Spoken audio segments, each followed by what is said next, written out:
Lidl est né comme réponse sans fioriture à un problème simple pour le client. Les courses semblaient trop chères et les magasins étaient complexes. Intégré au groupe Schwarz, Lidl a adopté une approche épurée, centrée sur le prix, une sélection basique et une discipline opérationnelle stricte. Cette origine pragmatique a façonné les priorités d'achat et de conception des magasins pendant des décennies. Au cœur du concept, Lidl applique le schéma du hard discounter. Surface de vente petite à moyenne, assortiment limité et rayonnage et signalétique standardisé. Ce modèle réduit la complexité pour les équipes, diminue les coûts de stock et accélère le réapprovisionnement, facilitant le maintien de prix bas tout en offrant une expérience client homogène d'un point de vente à l'autre. Un mécanisme décisif a été l'achat centralisé. Lidl regroupe les commandes au niveau national et pan-européen, négociant volume et conditions auprès d'un nombre restreint de fournisseurs. L'achat central réduit les coûts de transaction, renforce le pouvoir de négociation et permet des spécifications produits cohérentes, compatibles avec la stratégie d'assortiment restreint appliquée dans chaque cluster de marché. Les centres de distribution régionaux constituent l'épine dorsale de la logistique de Lidl. L'entreprise implante des RDC et regroupe les magasins autour d'eux lors d'une entrée sur un nouveau marché, permettant des cycles de livraison fréquents et un coût de transport par magasin plus faible. Ce regroupement régional réduit les délais et soutient un réapprovisionnement rapide sur plusieurs points de vente. Les marques propres sont au centre de l'économie de Lidl. En vendant des marques maison, l'entreprise contrôle les spécifications produits, l'approvisionnement et les marges avec moins d'intermédiaires. La littérature académique montre que les discounters restreignent volontairement l'assortiment et misent sur les marques propres pour réduire les coûts et créer de la valeur client, tout en gardant la flexibilité d'ajuster les gammes par pays et par saison. Le groupe Schwarz complète les marques propres par de la production détenue dans certaines catégories. L'intégration verticale, via des capacités de production du groupe, aide à sécuriser l'offre et stabiliser les coûts pour des lignes clés de marque propre. Cette combinaison d'échelles d'achat et de fabrication détenues réduit la volatilité des marges et soutient une disponibilité produit uniforme sur les marchés. La standardisation des magasins réduit les besoins de formation et simplifie le marchandisage. Le personnel apprend un seul agencement, des planogrammes et un processus de caisse répété dans tout le réseau. Des aménagements standardisés rendent l'achat de mobilier moins cher et les rénovations prévisibles, permettant à Lidl de déployer une expérience client uniforme tout en minimisant les coûts d'investissement et d'exploitation. L'assortiment limité favorise aussi des rotations de stock plus rapides et des commandes simplifiées. Avec seulement quelques milliers de références au lieu de dizaines de milliers, les algorithmes de réapprovisionnement, les plans de rayon et les relations fournisseurs deviennent plus prévisibles. Cette simplicité réduit les pertes et les coûts liés à la complexité, tout en restreignant le choix pour certains clients. Depuis les années 1990, Lidl a cherché une expansion regroupée à travers l'Europe, reproduisant son modèle RDC plus cluster de magasins pour croître rapidement. Chaque entrée de marché impliquait en général de construire d'abord la capacité logistique, puis de déployer des magasins dans des régions desservies efficacement par un même hub de distribution. Accélérant la couverture du marché, l'entrée de Lidl aux États-Unis a suivi la même logique. Une annonce de siège américain à la mi-2015, suivie de la planification de hubs de distribution et des premières ouvertures autour de 2017. Les comptes rendus sectoriels montrent comment Lidl a adapté son format aux consommateurs américains tout en maintenant intactes ses logiques centrales de logistique et de marque propre. Des études empiriques indiquent que l'arrivée de Lidl peut exercer une pression à la baisse sur les prix locaux, les concurrents réagissant face à l'offre à bas coût.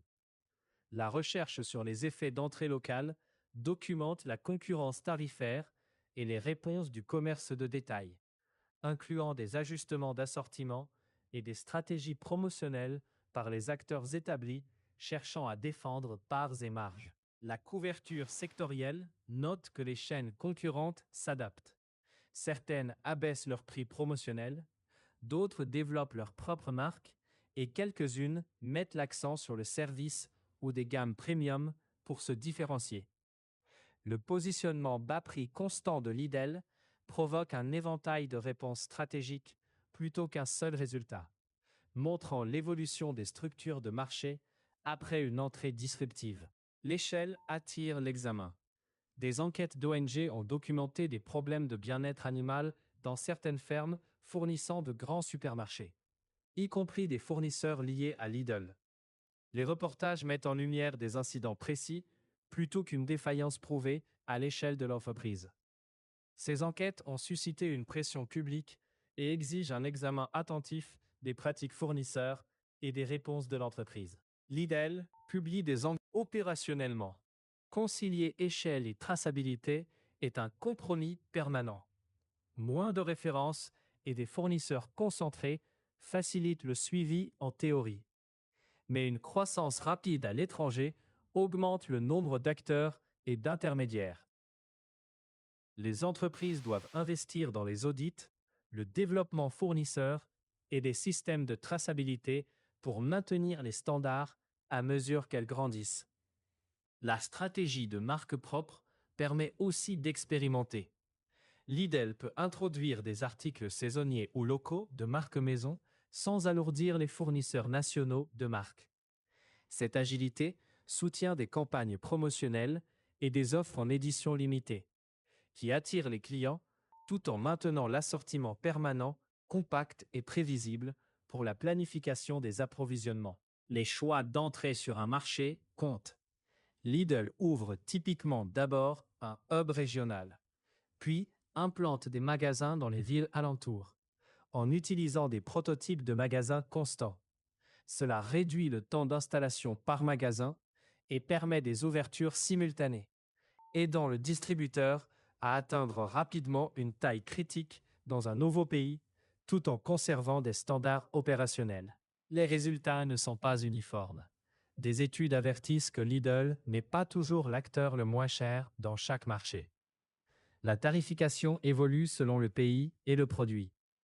Le positionnement concurrentiel combine donc des fondamentaux bas coût avec des adaptations locales occasionnelles, comme l'ajout de marques nationales ou de marques propres premium lorsque la demande locale le justifie. Les rapports d'ONG et les enquêtes en caméra cachée ont joué un rôle important dans le débat public.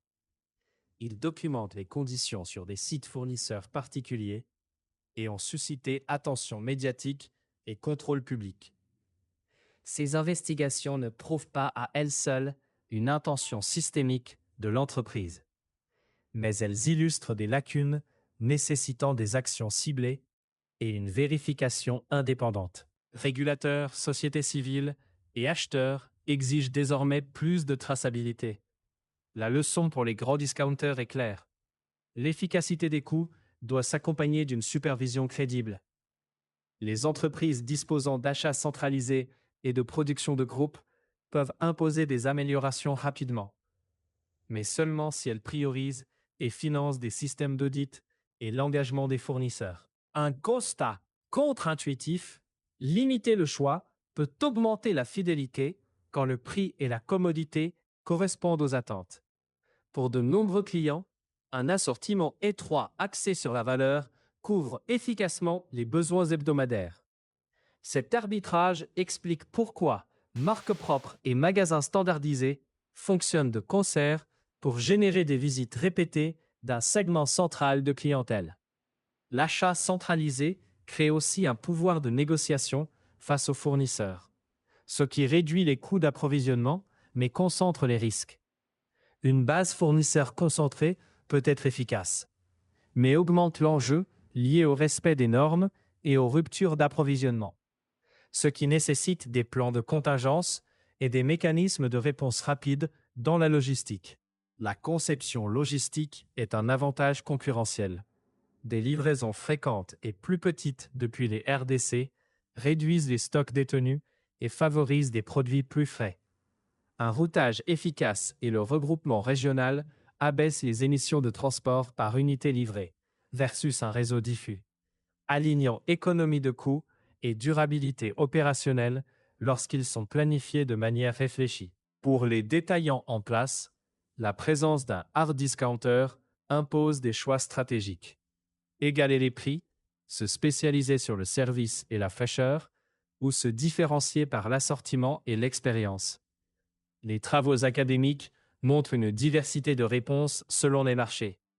Et l'équilibre de long terme dépend des préférences des consommateurs, de la réglementation et de la capacité des entreprises à réinventer leur format.